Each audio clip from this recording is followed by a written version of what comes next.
Ako ay nabuhay sa lungkot, ako ay nabuhay sa walang pag-asa, at ako rin ay nabuhay ng punong-puno ng pighati.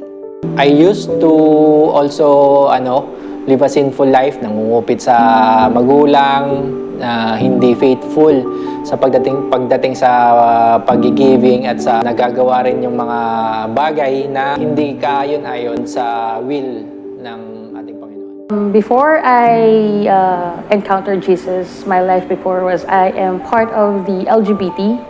I'm not just bisexual, but I'm fully lesbian. At sa pagiging curious ko po, napasok po ako sa mga hindi magagandang karanasan kagaya ng pagbibisyo, pag-iinom, pagbabasag ulo, nanloloko.